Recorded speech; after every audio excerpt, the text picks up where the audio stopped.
Saudara, gencatan senjata antara Iran dan Israel menandai berhentinya perang kedua negara. Hal ini menjadi momentum bagi pemerintah Indonesia untuk mengevakuasi puluhan WNI yang masih ada di Iran maupun Israel. Kemudian bagaimana dengan perkembangan evakuasi WNI dan rencana ke depannya usai gencatan senjata? Kita akan bahas dengan sejumlah narasumber. Salah satunya ada Direktur Perlindungan WNI Kementerian Luar Negeri, Judah Nugraha. Selamat pagi, Pak Judah. Selamat pagi, Mas Primana. Dan nanti juga akan bergabung bersama kami saudara menyusul WNI yang saat ini belum terevakuasi dari Iran, Muhammad Jawad. Tapi saya ke Pak Judah terlebih dahulu. Pak Judah, untuk update WNI yang sudah dievakuasi, kalau kemarin kita sudah ada 11, kemudian 49, yang hari ini datang ataupun tiba di Indonesia ada berapa, Pak?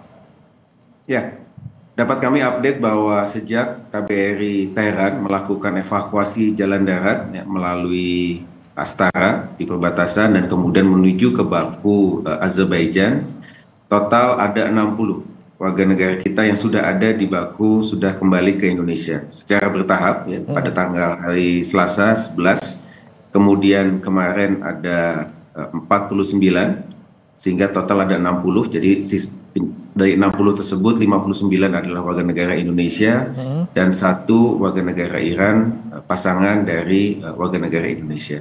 Pada hari ini yang sudah confirm jadwal penerbangan adalah 13 WNI dan 24 lainnya sedang menunggu jadwal penerbangan.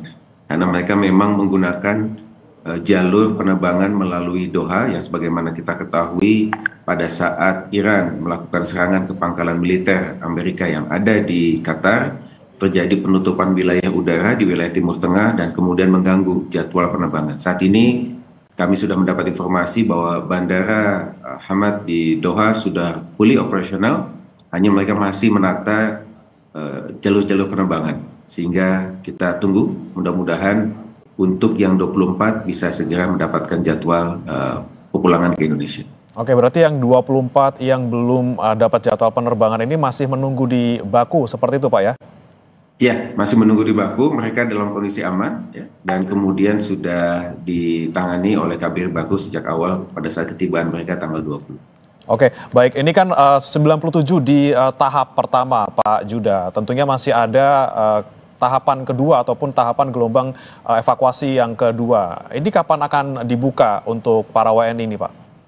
Ya, betul Pak Abdulmana, kami sudah sampaikan kepada masyarakat Indonesia yang ada di Iran bahwa saat ini KBRI Tehran membuka kesempatan untuk evakuasi gelombang kedua. Oleh karena itu kami sangat menghimbau agar para WNI dapat segera mendaftarkan kepada KBRI Tehran mengenai kesediaan mereka untuk ikut dievakuasi.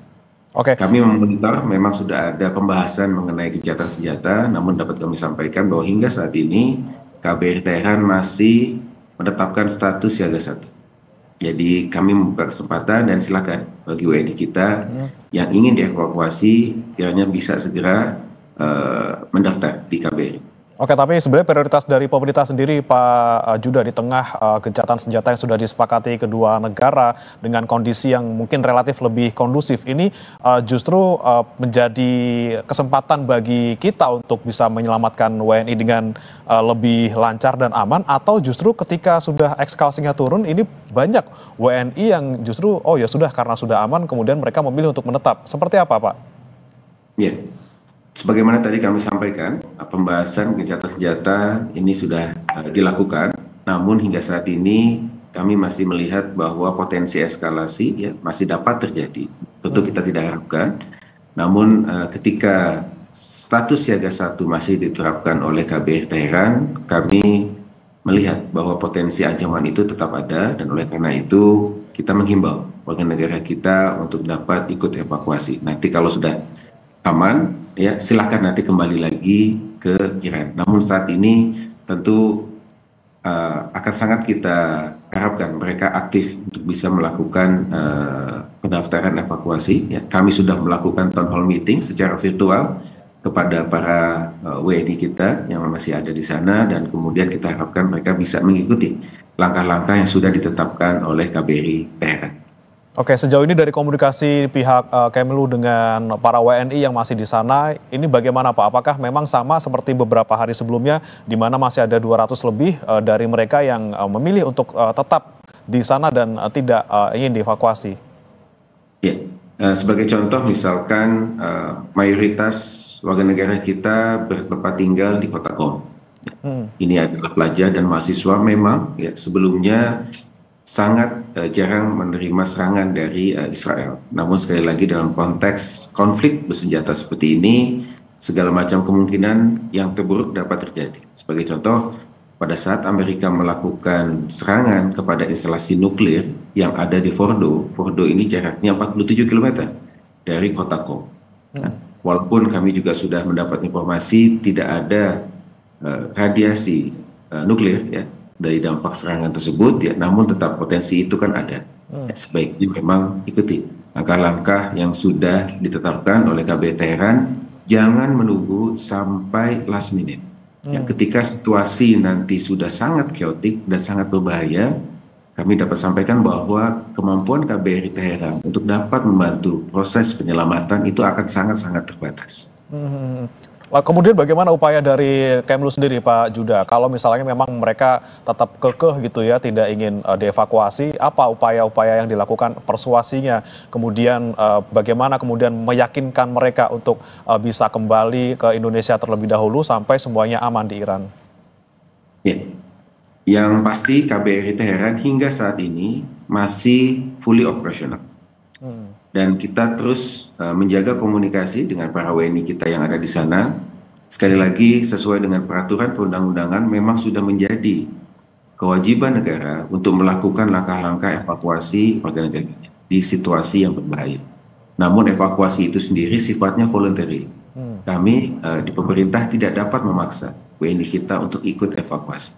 Nah, oleh karena itu yang kita lakukan adalah langkah-langkah persuasi pada para WNI, termasuk kepada WNI-WNI yang sudah bisa kita evakuasi ya, hingga saat ini. Kami juga minta bantuan untuk dapat juga menyampaikan ya kepada teman-temannya yang masih ada di Iran untuk bisa segera melakukan pendaftaran.